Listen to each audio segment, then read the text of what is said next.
Hey everyone, my name is Chris. Thanks for taking the time to watch the video today. A common question that we get often is customers approaching their vehicle and they're saying that their seat is not automatically moving forward or back when they are arriving at the vehicle or possibly leaving the vehicle.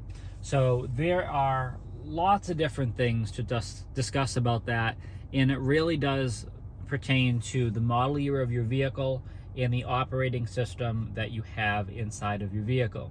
So we are inside of a vehicle with iDrive 7, and so under the driver's seat section, you can go down to almost at the bottom where you have an option to engage seat position automatic.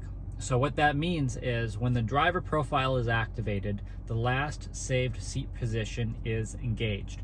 Now, this gets kind of tricky because you have to make sure that the last save seat position is, well, saved. So you have to make sure that when your seat is the way you want it, you press set and 1 if it's for your key, or set then 2, for someone else really.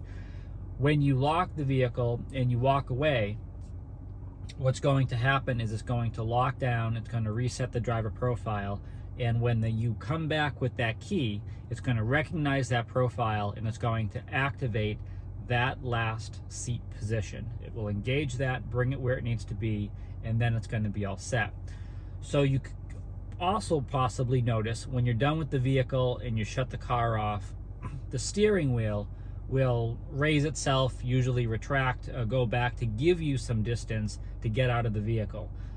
That is something that happens definitely when you have a 5 or above. So 5 series, 6 series, 7 series, 8 series, these are vehicles that have that power steering wheel, and it has the ability to do that. With our X models, you're going to be looking at the X5, the X6, the X7. So the same thing really correlates to the M models as well. You're going to be looking at, an M5, an M6, an M8, or with our X, you're going to be looking at an X5M, X6M. These are the vehicles that are going to have the power steering column. So that's going to have the ability to do that. Any of the other vehicles, they have a manual control for the steering wheel, the steering column there. So there is no memory there. So that wheel is not going to move. Also with that is, as vehicles have become smarter over the years, they can do certain things, and today they don't do things they used to do once before. So some older vehicles by default put the seat all the way back. Some of them didn't. Some of our newer vehicles, you need to have certain options and equipment to do that. But largely, the thing to take away from the video is that it really is going to be set to whatever seat position is saved to the driver profile.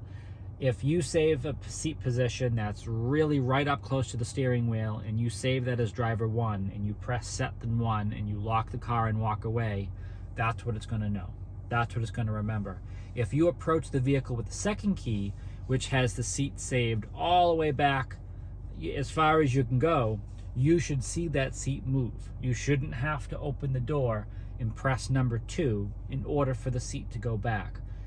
The vehicle should detect that the second key is present, and there's a different saved seat position, and it will automatically engage that based off of what you have. But again, it is all depending on the equipment in your vehicle, your iDrive system, in making sure that those driver profiles are properly set up. If they're not set up the right way, which 99.9% of the time they're not, when we have issues like this, you're not going to see the seat position move back and forth. You really can't just move the seat up a little bit, a couple inches here and there, and think that the system's going to capture that, especially in older cars. It's just not going to do that. You have to physically press set then 1. Also make sure that your battery in the key fob is strong and active, and it doesn't say key battery empty or anything like that in your display. We want to make sure that everything is the way it's supposed to be, to make sure that everything is saved the way that it's supposed to be saved. Any other questions with that really could be answered with your local BMW Genius or in BMW service as well. They can definitely demonstrate that. It's probably one of the easiest things to demonstrate. If you go to the dealership with both keys, it's very easy to show how you can save one seat position at one level and the other at a different, and it's usually just a mix-up of the actual settings based off of the keys. So again, my name is Chris. Please subscribe so you can always stay up to date with the latest content and stay healthy and safe out there.